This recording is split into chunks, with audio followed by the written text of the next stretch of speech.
like they're dying right now. Yes, same. But we better put that energy up because we have to welcome Mr. Bill Moseley to the stage. Let's make extra loud noise, okay? Come on, more. Yes. Welcome. Hello. Hello, everybody. Hello. Hi. We've got a cozy couch this time. So. Hello. It's nice to be seated in a nice, comfortable couch. Thank you. Exactly. Okay, guys. So, who has been to Bill's table and got themselves a head plate? Anyone? No? Well, you need to get on it because it's great.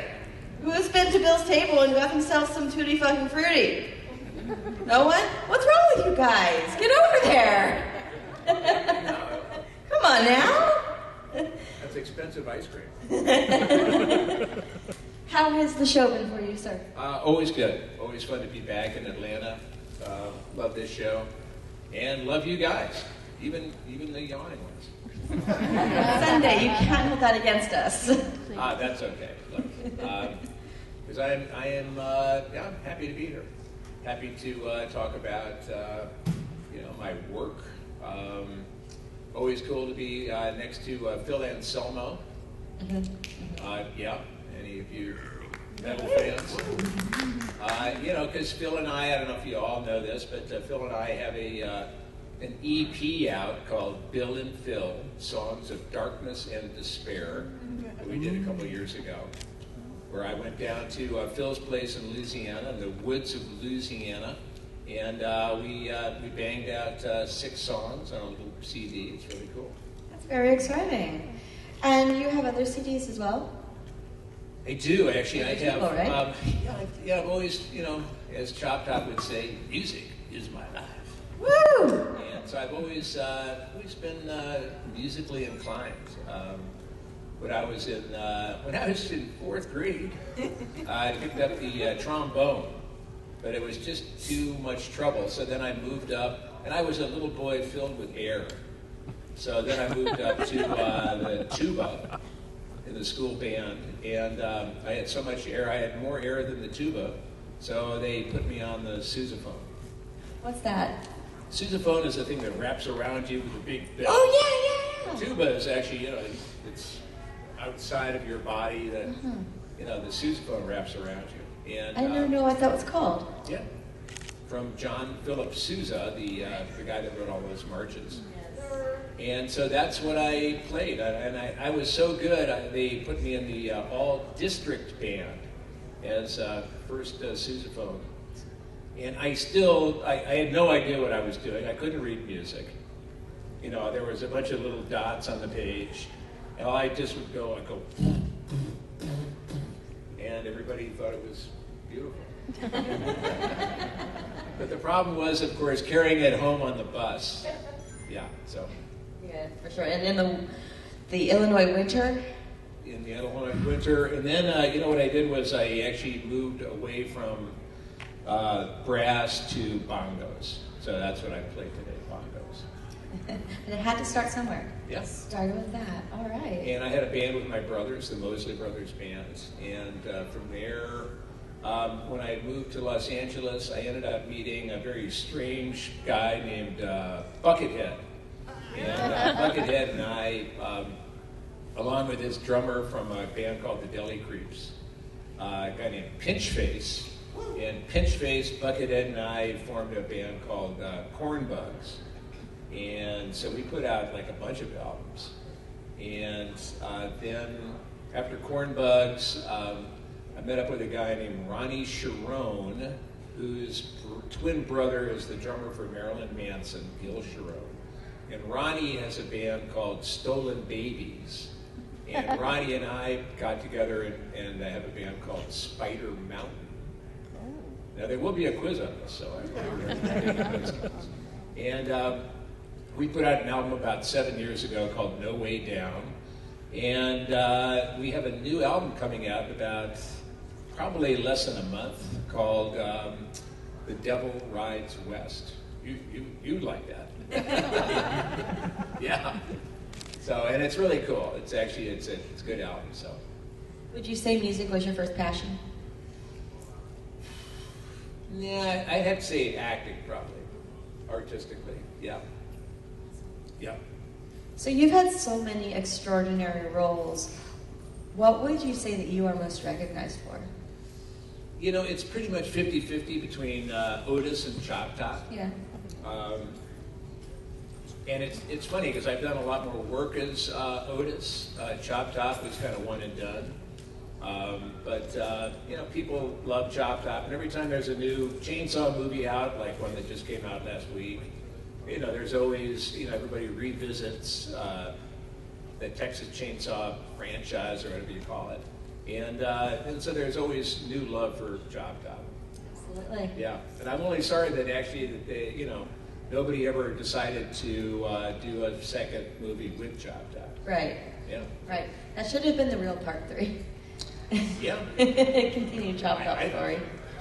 Yeah. Well, it's funny because, you know, I end up, because Chop Top's never really that far away from me. I mean, I'm always like, you know, when I'm at, you know, let's say in line, TSA line or something, you know, when they come up to me, I always go, "Dog will hunt!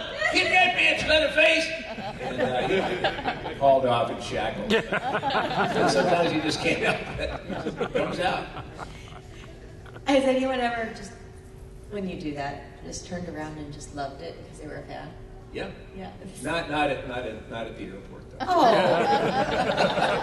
I would have been like, wait, what? Yeah, right. We're like, or on the airplane, you know. oh, don't do it on the airplane. Right. No, before security. No, they don't like that. Oh, they were like, Bill? You know, it's funny because the last time I flew home I live in Los Angeles. The last time I flew home from Atlanta, I actually was in Myrtle Beach last year, and Myrtle Beach to Atlanta, and then I was moving on to Los Angeles. And I was on the Atlanta-LA flight, and this announcement comes over the loudspeaker from the captain. We'll be diverting, and we will be landing in Dallas. And it's like, I wonder why. I hope it's not because they ran out of gas or the wing fell off. It turns out it was an unruly passenger. And somebody wasn't wearing a mask or arguing or just going crazy. And so, you know, we ended up landing in Dallas and, you know, got to the gate, and a couple of big fucking police guys. I mean, I thought they were like, you know, Dallas Cowboys. I mean, these were some big guys. They came on and removed the unruly passenger. And I had never had that happen before. It was pretty, you know, it's kind of exciting. And you're like, oh, Texas. Right? It's like, oh, well, I like good old the fact Texas. that they weren't, you know, up there arguing, you know, circling around. It was like, fuck you, you're off the plane, pal. Seriously. Yeah. No, we got places to go. Get off. Well, it was funny because I took a selfie, you know, kind of like holding up, because I was on the aisle, and so I was kind of looking back at the cops and the unruly passenger. So I took this selfie and I put it on my Instagram account. And the next thing I know, it was picked up by CNN. There's a picture on CNN.com of, you know, and it has Bill Moseley, actor, you know, like underneath my chest there, and so it's my picture, and they're, you know, unruly passenger, and it became fucking news, which is just, you know. Helping them out now. I hope the flight today is a little less exciting. One's good, 2 is way too many. Right. So you've got to be a part of so many interesting special effects, both wearing makeup and killing. Yeah. Do you have a favorite effect? Favorite effect? You know, it goes back because I don't know if you guys know this, but if you look at your schedule, the next speaker is going to be Tom Savini, King of Splatter. Mm-hmm. And I met Tom on the set of Texas Chainsaw 2 back in 1986 in Austin, Texas. And so I would have to say all of the effects. I'll tell you a funny story. There was, you know, because Tom and his henchmen made all the, you know, certainly the makeup and a lot of the props. And there's a scene in the radio station in Texas Chainsaw 2 where I'm, you know, beating the brains out of poor Lou Perryman, LG. And I'm just, going down now. If I had a hammer, just banging away on poor LG. And it was very funny because LG, Lou is lying there. It's a very hot set because that was back in the days of lights and, film in the camera and, very close and summer in Texas. And Tom Savini is actually right off the frame. He's madly pumping blood, goes through a tube and comes up the back of Lou Perryman through his hair and stops right at the top of his forehead. So this blood is spraying and I'm banging away. And we did a couple of takes of it, and Toby kept saying, cut. And I'd say, what did I do? What did I do wrong? And I'd look, and the hammer was actually bent like a pretzel. Because the hammer was made out of foam rubber and just had like a coat hanger wire in the middle of it. So it looked like a hammer. It was painted like a hammer, but it was just made of rubber. So every time I would get kind of carried away and, this thing would bend, so we had to do many takes. And finally, I think we did take number 12. It's really hot. Each time Lou has to get cleaned up, Tom Savini has to reload blood in his little blood pump. And finally we did one that was actually good. I was trying to hold the hammer in a way that wasn't going to bend it like a pretzel. And so we did take number 12, and Toby Hooper goes, okay, cut. And he goes, yeah, that was great. Let's just do one more. And I'm like, kind of exasperated. I said, well, Tobe, am I doing something wrong here? And he goes, hell no, Bill, I'm just having fun watching you. And when you have a director that says that, that's gold. So that fired me up. So. Okay. Yeah, all right. Let's do it. Sorry, Lou. Lou wasn't happy about that either. But. How was working with Lou? Lou was great. He was a great guy, very fun guy. It was funny because Lou was, I think he was on furlough from jail. I don't know, for some reason he'd been put in jail. And, but for some reason, he was serving time in jail, but because he was in the Texas Chainsaw Massacre, they put in some petition. And so Lou was kind of out on furlough, just long enough to make the Texas Chainsaw 2, and then I guess they shipped him back to jail. That was awfully nice of them to let him do that. Like a work release program. Right. They could have been like, nah. Well. Yeah, if you're in a chainsaw movie, they'll let him out, a couple weeks. Well, obviously he wasn't in jail for violent crime. Well, or they wouldn't maybe. Maybe. But of course, if he was, he did get his face peeled off and everything. So Yes. I'd say that's a fitting punishment for whatever he did. But I think that's my favorite kill in the whole movie. Yeah. Or my favorite effect even, too. It's so fun and memorable with you just wailing away. Well, also Lou had the peel, Leatherface peels Lou. Sorry if it's a spoiler for some of you, but the movie was 1986, so come on, guys. If you haven't seen it now, that's not our fault. Yeah, I'm just saying. But Lou had Leatherface cuts has a little funny electric carving knife instead of a chainsaw. And he's carving off pieces of Lou, I think off his leg and his chest, and it certainly peels off his face. That reveal of him. Yeah. Well, Lou was in the House of Pain. That's what I called Savini's makeup shop. I think that was about a 7-hour makeup because they had to shave his legs and then glue a bunch of rubber on him that looked like peeled. Then they had to cover him with blood and do his face. So Lou really, Lou worked hard at that, just trying to, have a cigarette, and he was lying on they had a plank, kind of a diagonal plank, so Lou just lay there as they kind of glued him up and bloodied him up. But in the scene, Stretch discovers Lou, and there is a moment where she goes, LG, they got you too? And he goes, don't be scared, darling. And in the Spider Mountain album, there's a song where we use that, it's like a tribute to LG. In fact, the first Spider Mountain album is dedicated to Lou Perryman. So that's a beautiful thing. Yeah.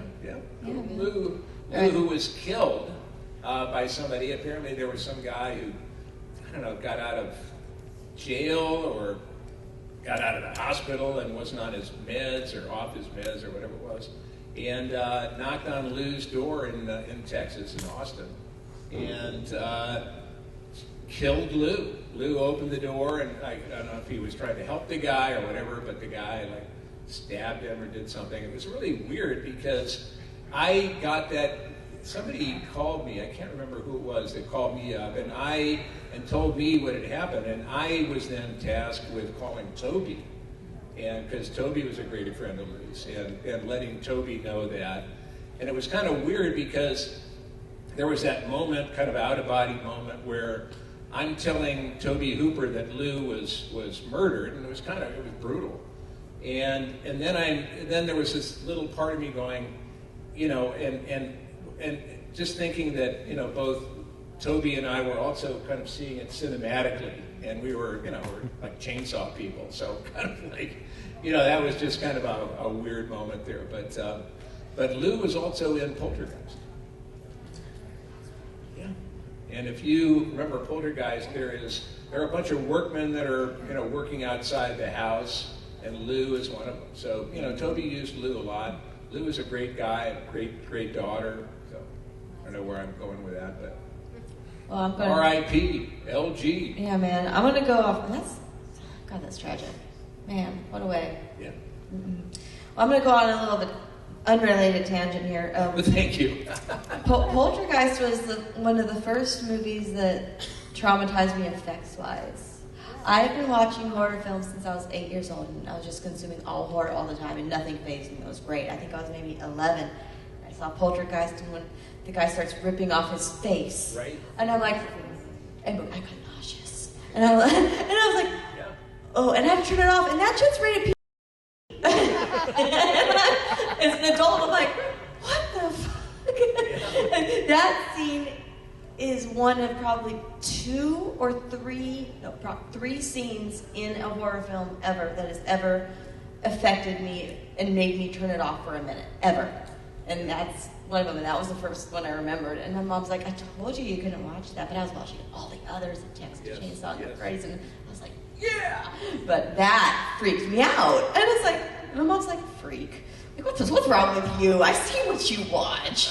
What is wrong with you? But yeah, man, speaking of effects, Poltergeist. Well, it's funny how parents sometimes do go, don't worry, Johnny, it's all fake. And I remember on the set of Chainsaw 2, I was, you know, certainly dressed as Chop Top. I'd already been working, so I was kind of gritty and dirty and sweaty. Chop Top, it really is at his most scary. And a very well-heeled woman and her little boy were on the set. And I remember the little boy looked at me and kind of hid behind his mother's skirts.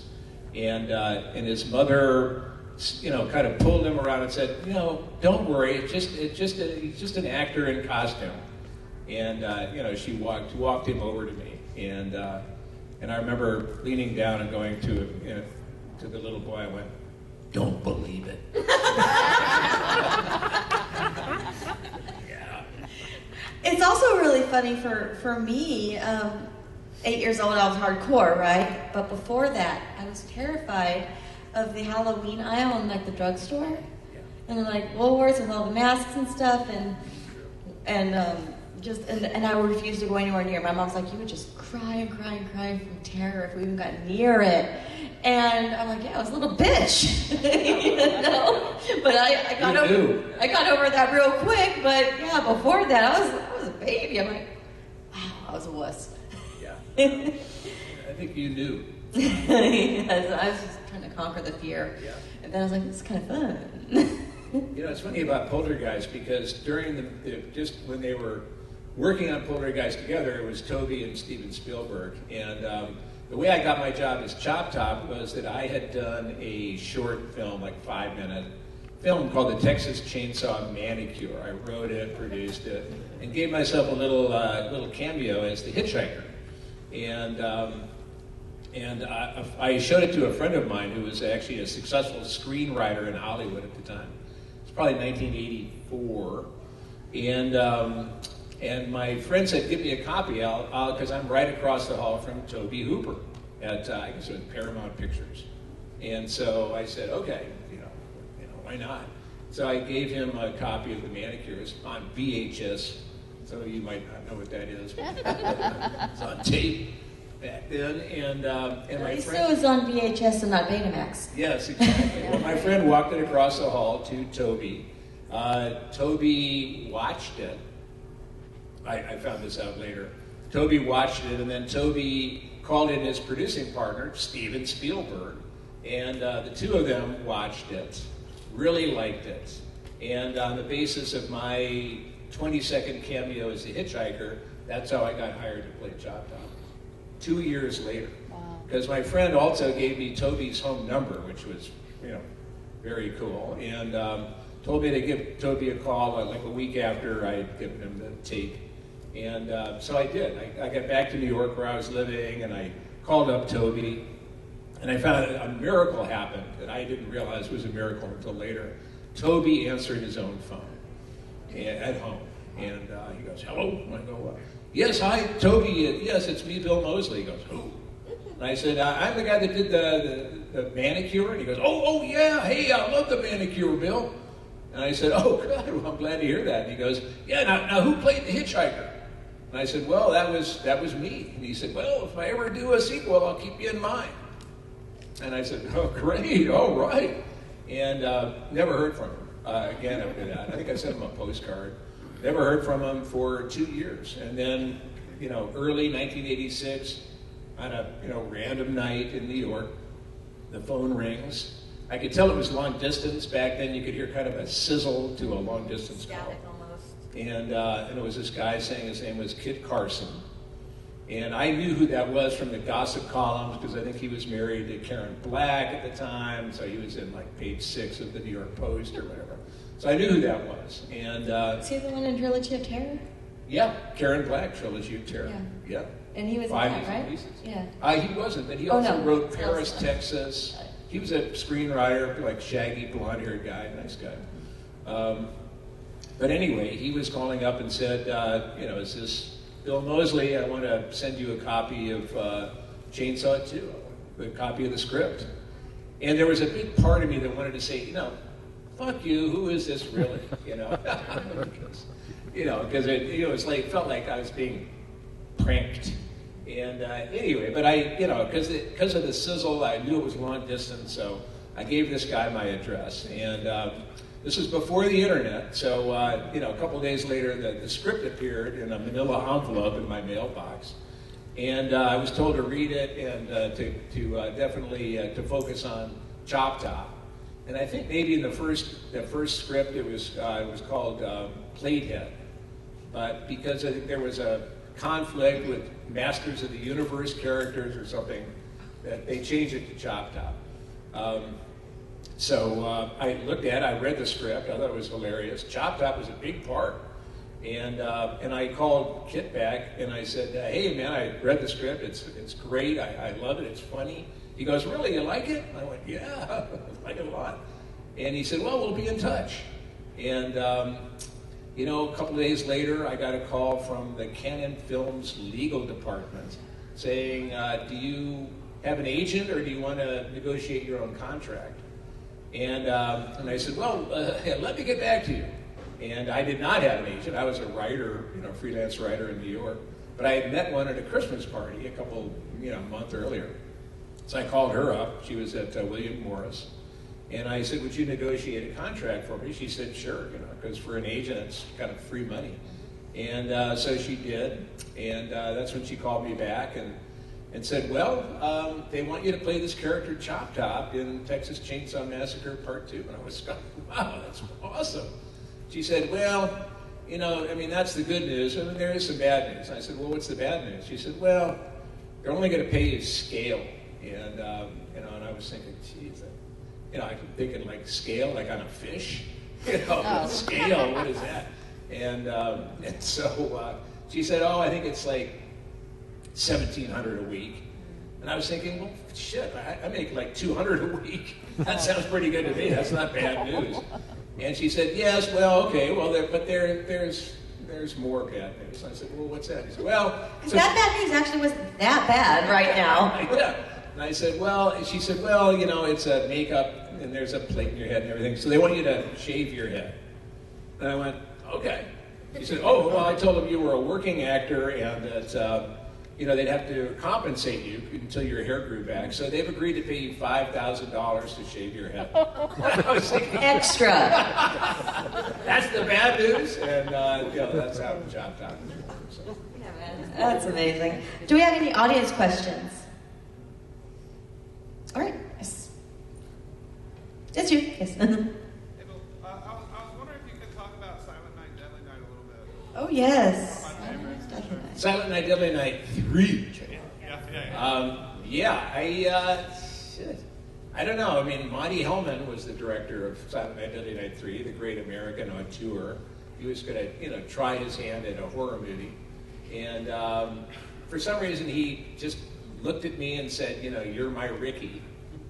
So, that's you know, sometimes Really? it's good, you know, to get a job. It's, you know, when the director's eyes light up because you're the guy that he's thinking of to play like the Santa Claus killer. It's like, well, what about my faces? You're like, do I have to say garbage day? Right. I didn't have to say anything. Exactly. Silent role.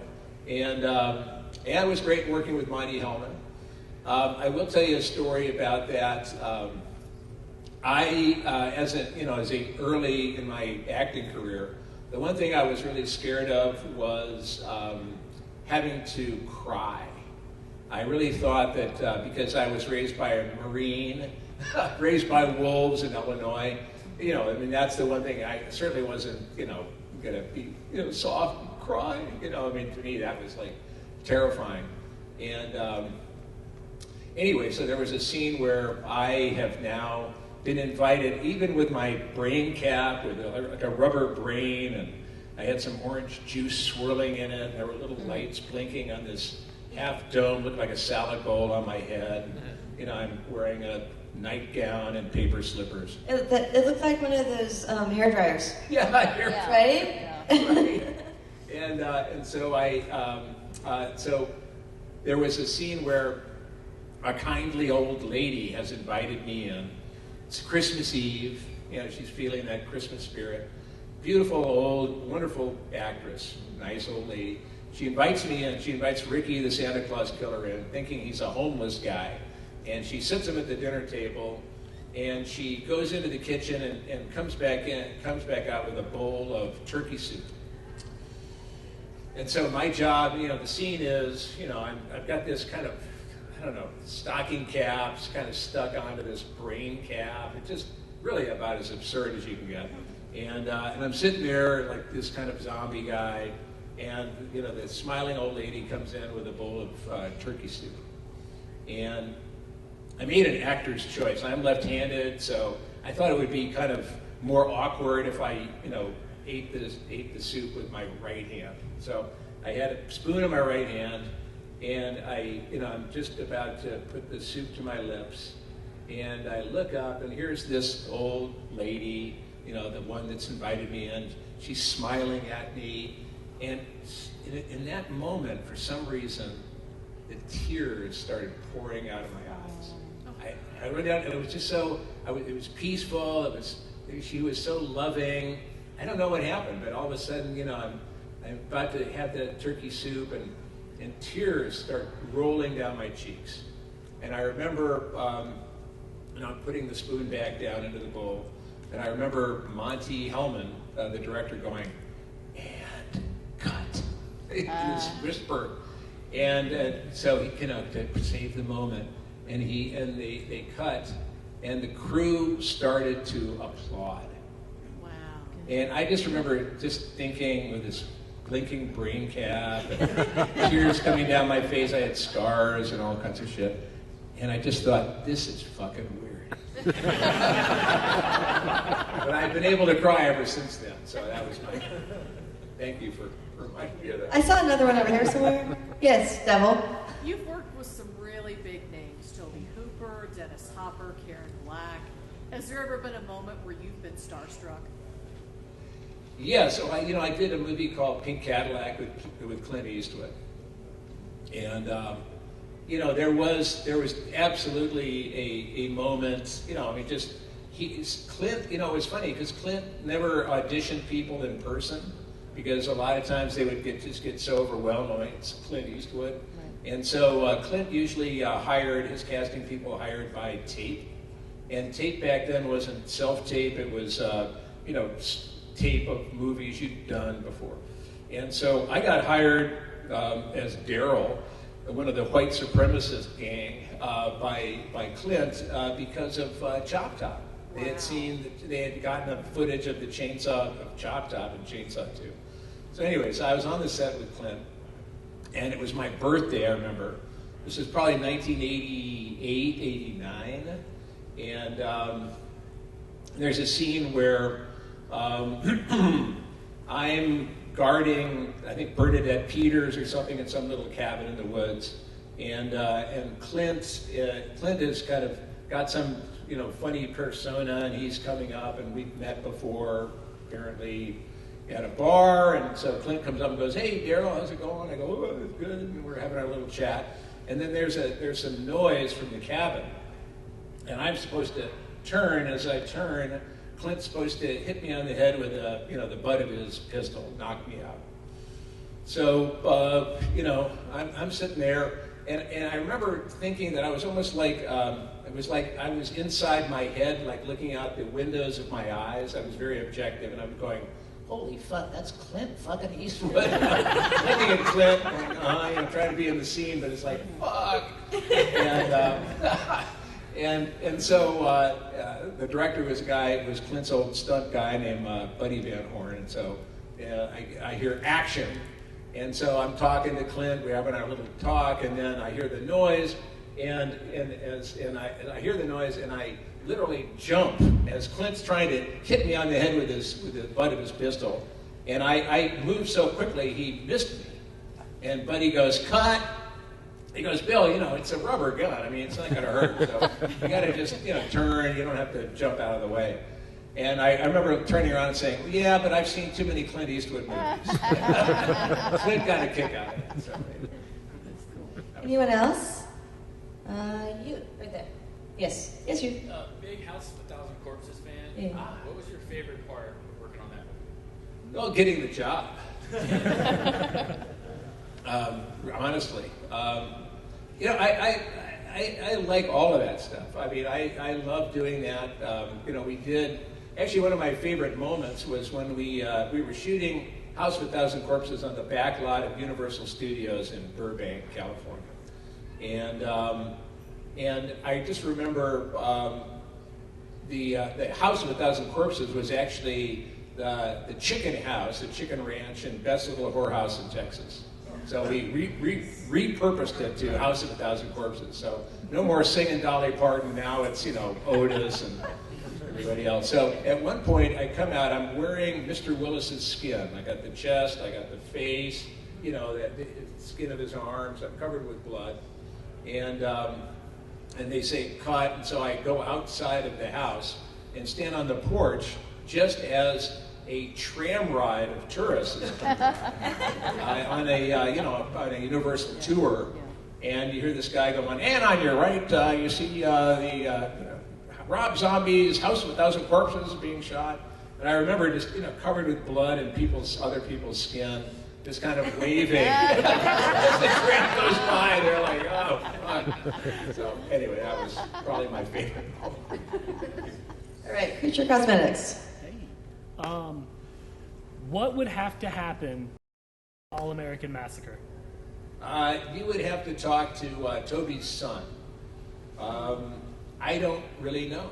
The world needs it. A lot of people have thought about that and talked about that over the years, but I really can't help you.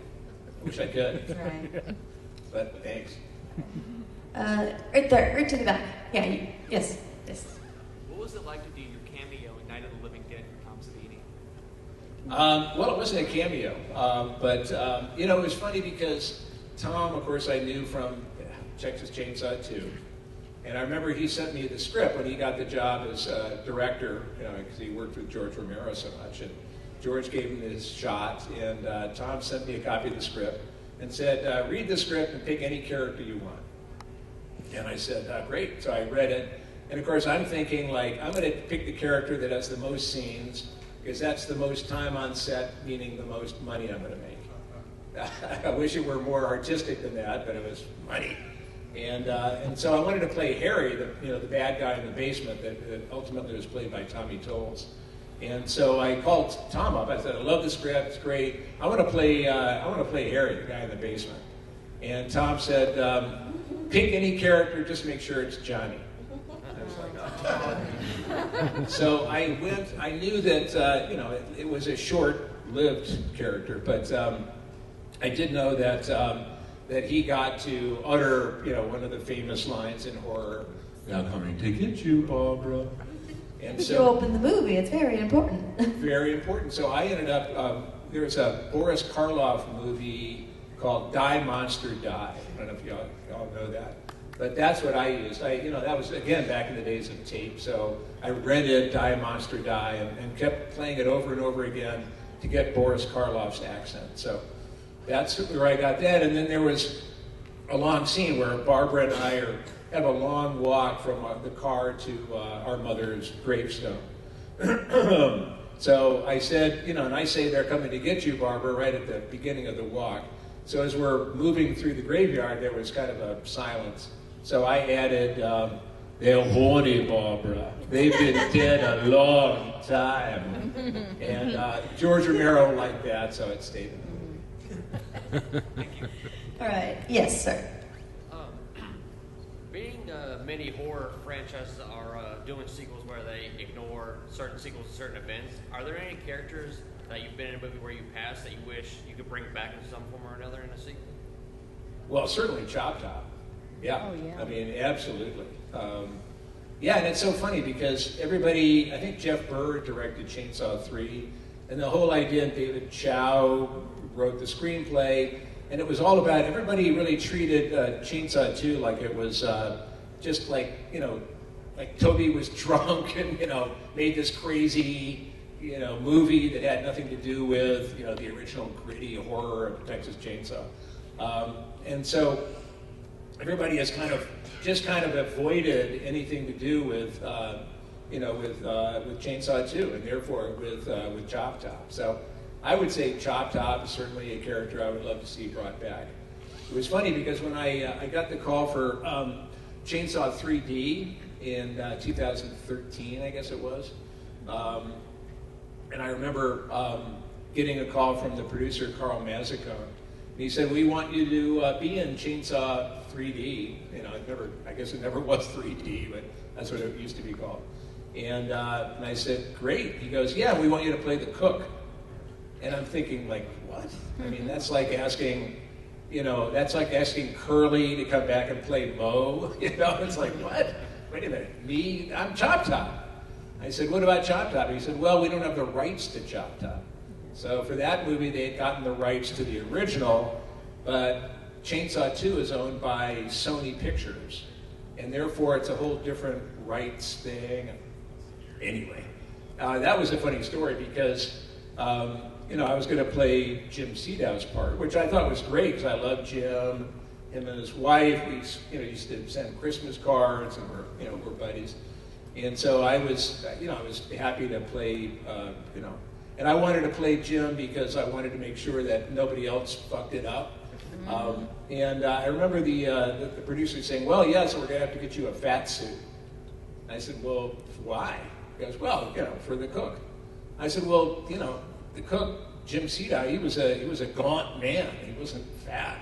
He said, no, I want you to go ahead and, we're going to get you a fat suit. And I was about to argue, and then I just thought, I'm getting paid for this. Right. And so this voice in my head, which has told me this a bunch of times, which was, shut up, Bill. So I was like, okay, yeah, let's get that fat suit. It was so funny because when we were about to shoot that movie, the director called me up. And I'd never met him before, but he called up. It was a courtesy call to welcome me to the cast. And he said, how does it feel to be playing the father? And I said, well, the cook actually is the older brother. He goes, no, it's the father. And I was like, Shut up, Shut up, Bill. Bill. Shut up. It feels good. Feels real good. So, because the cook is not the father, by the way. Right. There are no parents. So, How was it to film that scene in like a recreation of the original house? The set was beautiful. it's wonderful. It's really great. I at one point was, I guess I'd been shot or something, and I'm supposed to be lying at the foot of the stairs in the chainsaw house. And, people, and I'm lying there, I'm covered with blood, chicken feathers. We're shooting, actually, it wasn't the Texas chainsaw, it was the Louisiana chainsaw massacre, because we're in Bossier City, Louisiana, on some kind of a army reserve or something where they built a replica of the chainsaw house. But I'm lying there at the foot of the stairs, covered with blood and chicken feathers. I'm not moving, so like people are dragging cables and they're pushing cameras and lights. And I just remember just lying there, looking up the stairs. Now down, if you look straight ahead, there's the sliding steel door that's open with the red velvet and all the skulls. Looking up the stairs to where Grandma and Grandpa and the little stuffed dog are up there. And I'm just really thinking, having that, that moment. So I had a moment of like, wow, I'm home, and it was cool. Really like that. Yeah. Yeah. I love watching it. So I love a good callback, first of all. Yeah. Right? Heck yeah. And it looked so authentic. Yeah. Amazing. And I've been to the one in Bastrop. It's the real house that they, I guess, put on a truck and moved to Bastrop, Texas. Yeah, it's a bed and breakfast. now, Bed and right? breakfast. Yeah. Right. I don't know if it's. I think it's still open. Yeah, I think it is. Yeah. Yeah. I mean, who knows what survived after COVID? Right? Right. I think it's still up and Exactly. running.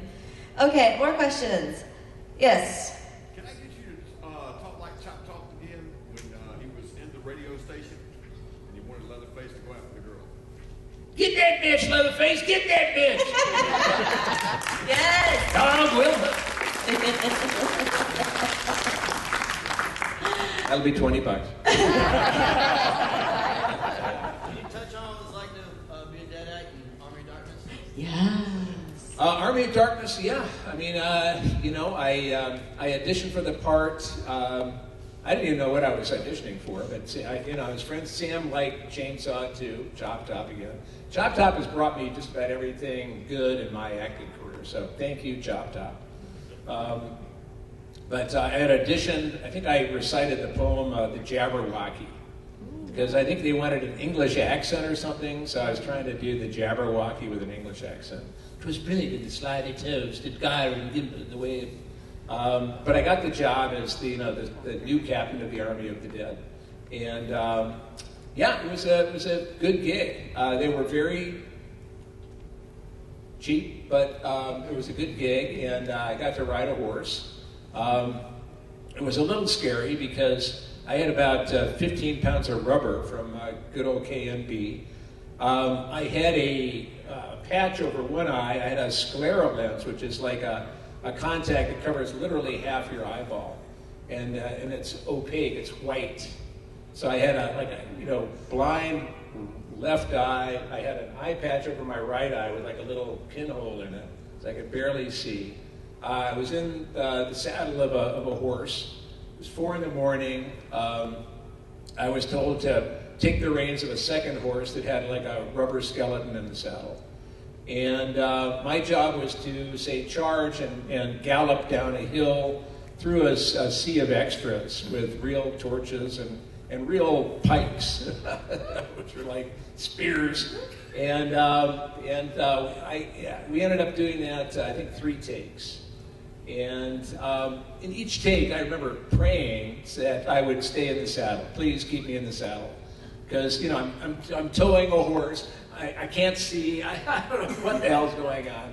And we ended up doing 3 takes of that, and I did survive, obviously. And but after the 3rd take, I remember when we got it, I rode down to Sam. Sam was on some camera crane. He had like a French beret on and like a little megaphone. He was like, "Oh, my fine skeletons!" He was doing this whole thing. And I rode up. I was, after surviving the 3 charges, And I said, hey, I act too. That's why I've never worked with him again. So it's like, well, not anymore, man. So anyway, but you know, I enjoyed it. I love the movie. I think it's fantastic. So yeah.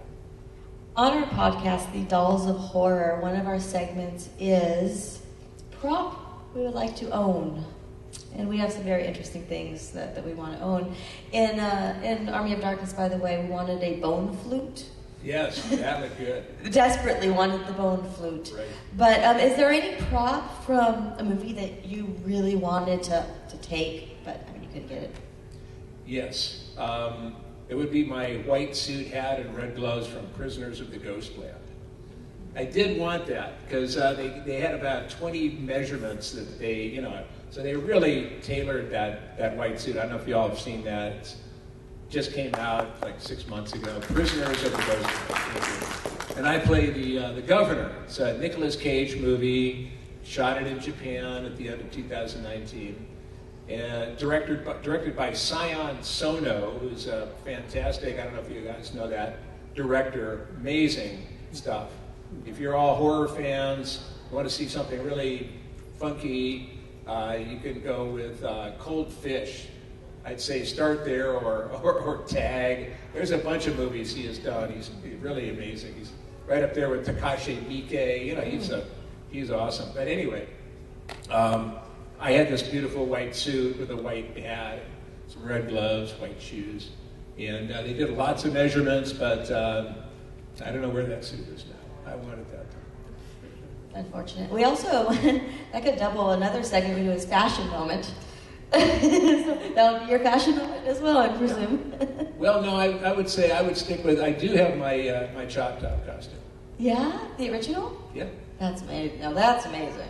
Well, it was amazing because right at the end, after we wrapped Chainsaw 2, I was getting my civilian clothes on, and I had already taken my costume off, and at the time, our wardrobe person was Karen Hooper, who was married to Toby. And there was a knock on my little honey wagon door, and I opened it up, and there's Karen with a open cardboard box, and it's got my Chop Top costume. And, sneakers, bell-bottom jeans, tie-dyed shirt, good vest, the whole deal. Did it come with a coat hanger? No. So you got to make your own? I did have that. I had that in my trailer. But, and she said, here, this is for you. And this is, again, pre-eBay and all that stuff. And I looked at it and I said, I would never really wear any of this stuff. So I said, no thanks. Shut up, Bill.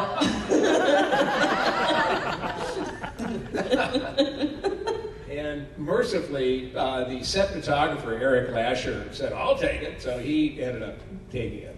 And many years later, he had some kind of, I don't know if he was cleaning his storage space or he had a come to Jesus moment or whatever it was. But he called me up and said, look, I've got the Chop Top costume. Do you want it? And I went, yeah. Yeah. That was the correct answer the first time. I can stop doing this. And so I do, so I got the Chop Top costume. And the one thing that I also, there were two head plates. One was kind of the pre-head plate, which was before the radio station where I get hit in the head with Leatherface's chainsaw. And so it's a smooth plate. And then there's the second plate has kind of a scoring where you can see where the blade hit the plate. And Tom Savini got one plate. And both of the plates, by the way, were made out of sterling silver. It's very thin but very malleable, so they can kind of contour to my head. And the second plate, so Tom has the one, I think, the pre-scoring plate. The second plate was kept by Sean McEnroe, who did basically the day in, day out, did the Chop Top makeup. And years after Chainsaw, I got contacted. I think I got an email or something from some guy claiming to have that plate. And that he was apparently Sean's neighbor, and that Sean had inhaled so many chemicals from, doing special effects makeup, and his parents were old and dying, and I don't know, for some reason, Sean wanted to get rid of the plate. and had made his neighbor the guy in charge of the sale. And so the neighbor was, contacting me, how much will you give me for the head plate? And I'm just thinking, this was in the era of eBay, and I was thinking, holy shit, how do you, I want to make sure that I get the plate, because if he puts it on eBay, the millionaires will outbid me, I'm sure. So I called up my buddy Todd Bates, a special effects makeup guy, and I said, well, how much should I offer this guy for the head plate? And Sean said, I would offer him $1,500. And I'm thinking, that's fucking pricey, man. But then again, I'm thinking, maybe that's a good price. So I offered the guy $1,500. He said, okay, I'll take it. But send me a cashier's check, which of course, you can't really control. You can't stop payment. A cashier's check is just like cash. So, and he wanted it sent up to Seattle. So I had a guy named Frankensus who did the cover art for a couple of Cornbug CDs. And Frankensus lived in Seattle. I'd never, but I contacted him. I said, hey man, would you, be my proxy and go, I'll send you the check and then you give it to the guy, meet and have this, make sure that it's the real plate, this whole kind of cloak and dagger. Make sure it really is that real plate for $1,500. Yeah, and so he was totally up for it. It sounded like, James Bond kind of shit. So he met this guy at a Starbucks in Seattle, and they exchanged, you got the goods, you got the check. And, you got the plate. Frankenstein's guy, was convinced it was the plate, and then he sent it to me, and I do have the plate. It was the real plate, which is great. Well, that's good. So I do have that too. Well, that's amazing. Yeah. All right, we have time for like one or two more. Jeez. Okay, Roy. This is fucking coffee. Have you ever actually eaten head cheese? No. I bought some, and I've licked it. But I didn't actually eat it.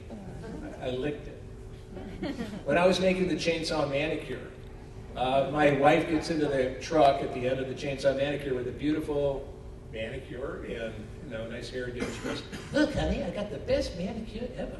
And I go, hey, that's great, honey. We should celebrate with some head cheese. And I bought a lump of head cheese, and in one of the takes, I licked it, but I didn't eat it. All right, so I did see another one somewhere. Anyone? No? Oh, right there. Hi. Hi. Is there any person that you haven't worked with or a subject matter that's like a dream job of yours? I don't know if it's a subject matter. Yes. I wanted to work with Guillermo del Toro. He was going to do one of my favorite H.P. Lovecraft stories called At the Mountains of Madness. And he was going to do that. He had a script. James Cameron was going to produce it. They were going to shoot it in real time. It was set in the 30s in Antarctica. There's some Cthulhu or whatever that guy's name is. And I totally wanted to be a part of that. But then, what was that Aliens movie? What's it called? It's Shape of Water.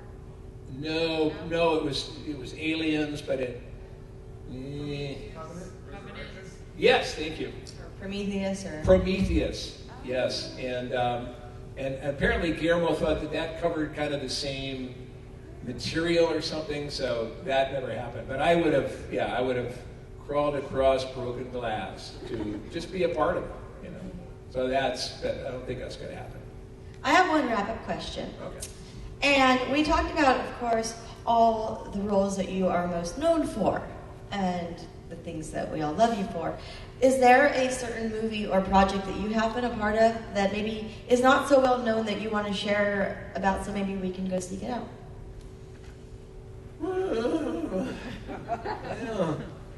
What's your passion project, man? I've done some docs. Well, I don't really have a passion project. I mean, I keep writing screenplays, but I don't think they're really makeable. I just finished writing a screenplay about, set in West Virginia coal mines, I do have some stuff. I did a screenplay a long time ago called Burials, which is really cool, about some kids on a foster farm. And anyway, I would have to say no. I just actually did a movie just in November, December, in Pennsylvania with Kane Hodder called Hayride to Hell. So, that would probably be out sometime at the end of spring, early summer. I'm still working. I think I go back to LA. I go back to LA today. But I think sometime this coming week I'm going to be back working with Ice9 Kills and doing another video or so with them. I also have another movie coming out called Chastise. Okay. And I think it's also this coming week. I'm doing a short film for film school in LA called AFI. And it's about a husband and wife whose daughter is coming back from college for the holidays. And, it's 8 pages or whatever. Got a horror element to it. And I read the script and I thought, well, shit. This, it's kind of a pushy wife. And I thought, well, shit, my wife could play that. So I suggested, my wife, who's a great actor, Lucinda Jenny, who's been in, all kinds of things, Thelma and Louise and Rain Man and all kinds of stuff. So anyway, so the young director liked the idea of, a real husband and wife playing a husband and wife. And then there's the kid that comes back from college. It's a really nasty girl. He's like very mean to her parents. And, we have a daughter. And so, so I said, well, it's kind of like our daughter.